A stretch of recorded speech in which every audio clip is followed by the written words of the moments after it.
আমরা দেখতে দেখতে মাহে রমজানের শেষ দশক অর্থাৎ মাগফিরাতের দশকে আমরা উপনীত হয়েছি, চলে এসেছি। দেখতে দেখতে আমাদের কাছ থেকে রহমত মাগফিরাত বিদায় হয়েছে। আমরা এখন যে দশকটির ভিতরে রয়েছি, এই দশকটি হচ্ছে নাজাতের দশক। আর এই নাজাতের দশকে আল্লাহ তাআলা অসংখ্য গুনাহগার বান্দা বান্দীদের জীবনের গুনাহগাতাগুলো মাফ করে থাকেন। আর আমরা সকলেই গুনাহগার।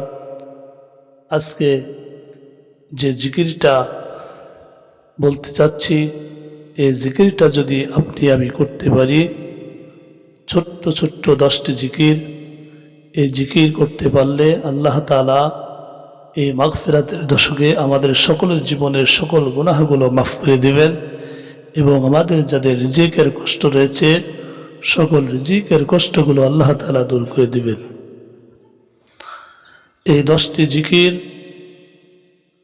আল্লাহ নবী করিম সাল্লাল্লাহু আলাইহি সাল্লাম বেশি বেশি করে করতেন মাগফিরাতের শেষ দশকে, এবং সাহাবা কেরামরা করতেন, এবং সারা বছরই এই জিকিরগুলো তিনি করতেন।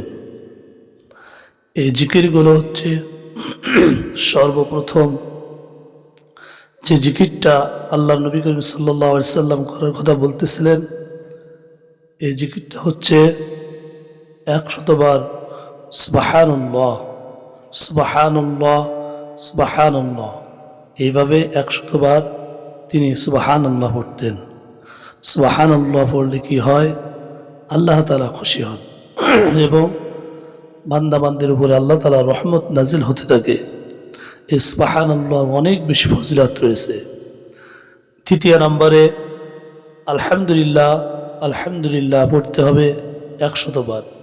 আলহামদুলিল্লাহ, আল্লাহ শুকরিয়া বেশি বেশি করে করতে হবে এই মাহে রমজানের নাজাতের দশকের ভিতরে, কারণ আল্লাহ তাআলা অসংখ্য বান্দা বান্দীদের কবরওয়ালাদের এই নাজাতের ওসিলা করে আল্লাহ তাআলা মাফ করে থাকেন। 3 নম্বরে আল্লাহু আকবার, আল্লাহ যে বড়, এটা আপনাকে বেশি বেশি করে বলতে হবে। আল্লাহু আকবার আল্লাহু আকবার, এইভাবে 100 বার আপনাকে বলতে হবে। 4 নম্বরে কালেমা তয়্যিবা, এই কালেমায় তয়্যিবা আপনাকে বেশি বেশি করে পড়তে হবে, কমসে কম 100 বার। লা ইলাহা ইল্লাল্লাহু মুহাম্মাদুর রাসূলুল্লাহ সাল্লাল্লাহু আলাইহি ওয়াসাল্লাম, এইভাবে আপনি 100 বার করে দৈনিক পড়তে হবে। আর আমাদের গুনাহার জন্য আল্লাহর কাছে 5 নম্বর ইস্তেগফার করতে হবে। এই ইস্তেগফারটা হচ্ছে আস্তাগফিরুল্লাহ ওয়া রাব্বি মিন কুল্লি যামবি ওয়া আতুবু ইলাইহি লা হাওলা ওয়ালা কুওয়াতা ইল্লা বিল্লাহিল আলিয়্যিল আযীম। আর যদি কেউ না পারেন তাহলে অন্তত আস্তাগফিরুল্লাহ আস্তাগফিরুল্লাহ আস্তাগফিরুল্লাহ 100 বার পড়লেও হবে, কারণ এই আস্তাগফিরুল্লাহ পড়ার কারণে আল্লাহ তাআলা বান্দা বান্দীদের জীবনের গুনাহগুলো মাফ করে থাকেন। কবিরা গুনাহগুলো একমাত্র ইস্তেগফার ছাড়া আল্লাহ তাআলা ক্ষমা করেন না। এই জন্য বেশি বেশি করে আমাদেরকে ইস্তেগফার করতে হবে। 6 নম্বরে বেশি বেশি করে রাসূলের প্রতি দুরূদ পড়তে হবে। এই দুরূদ পড়লে বিশ্ব নবীজি খুশি হয়ে যান আর আল্লাহর কাছে সুপারিশ করতে থাকেন। এই জন্য বেশি বেশি করে দুরূদ পড়তে হবে। দুরূদটি হচ্ছে কি? দুরূদ ইব্রাহিম পড়লে আরও বেশি ভালো হয়। আর যদি না পড়তে পারেন শুধু সাল্লাল্লাহু আলাইহি ওয়াসাল্লাম সাল্লাল্লাহু আলাইহি ওয়াসাল্লাম এটুকু পড়লেই হবে। এই জিকিরগুলো একটু বলে রাখি, যদি মহিলারা না পাক থাকে তারপরেও এই জিকিরগুলো তারা করতে পারবে, এতে কোনো সমস্যা হবে না। তাহলে সবচাইতে উত্তম যে দুরূদ সেটা হচ্ছে দুরূদ ইব্রাহিম। আল্লাহুম্মা সাল্লি আলা মুহাম্মাদি ওয়া আলা আলি মুহাম্মাদ কামা সাল্লাইতা আলা ইব্রাহিম ওয়া আলা আলি ইব্রাহিম ইন্নাকা হামিদুম মাজিদ। আল্লাহুম্মা বারিক আলা মুহাম্মাদি ওয়া আলা আলি মুহাম্মাদ কামা বারাকতা আলা ইব্রাহিম ওয়া আলা আলি ইব্রাহিম ইন্নাকা হামিদুম মাজিদ। এটা পড়তে হবে। আর বেশি বেশি করে 7 নম্বরে লা হাওলা ওয়ালা কুওয়াতা ইল্লা বিল্লাহিল আলিয়্যিল আযীম, লা হাওলা ওয়ালা কুওয়াতা ইল্লা বিল্লাহিল আলিয়্যিল আযীম। এইভাবে 100 বার পড়তে হবে। লা হাওলা ওয়ালা কুওয়াতা ইল্লা বিল্লাহিল আলিয়্যিল আযীম। 8 নম্বরে জিকির সুবহানাল্লাহ, আলহামদুলিল্লাহ, লা ইলাহা ইল্লাল্লাহু, আল্লাহু আকবার।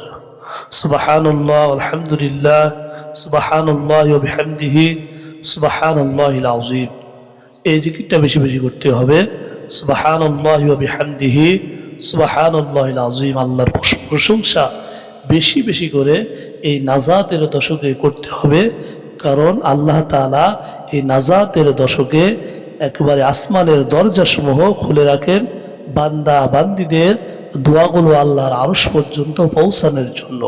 এই জন্য বেশি বেশি করে এই জিকিরটা করবেন, লা হাওলা ওয়ালা কুওয়াতা ইল্লা বিল্লাহ এবং সুবহানাল্লাহ, সুবহানাল্লাহি ওয়া বিহামদিহি, সুবহানাল্লাহিল আযীম, সুবহানাল্লাহি ওয়া বিহামদিহি, সুবহানাল্লাহিল আযীম।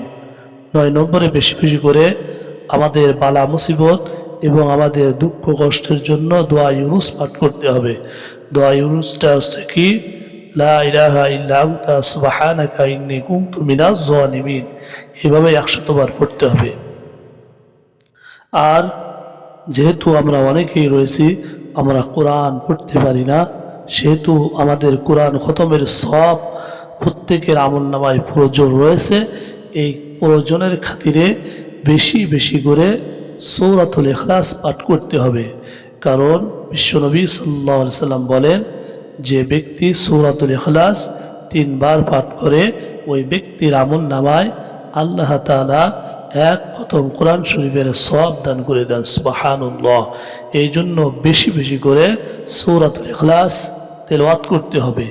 সকলে আমার সঙ্গে পড়েন, কুল হুয়াল্লাহু আহাদ, আল্লাহুস সামাদ, লাম ইয়ালিদ ওয়া লাম ইউলাদ ওয়া লাম ইয়াকুল লাহু কুফুয়ান আহাদ। এইভাবে 3 বার করে করে 100 বার পড়তে হবে। তাহলে এই 10টি জিকির যদি আমরা করতে পারি, ইনশাআল্লাহ আল্লাহ তাআলা এই মাগফিরাতের দশকের ভিতরে আমাদের সকলের গুনাহগুলো মাফ করে দিবেন। আমাদের যাদের রিজিকের কষ্ট রয়েছে রিজিকের কষ্ট আল্লাহ তাআলা দূর করে দেবেন। যাদের পেরেশানি রয়েছে ইনশাআল্লাহুল আজিজ আল্লাহ তাআলা সকল পেরেশানি থেকে আমাদের মুক্ত করে দিবেন। আল্লাহ তাআলা আমাদের সকলকে এই আমল কয়টি করার তৌফিক দান করুক।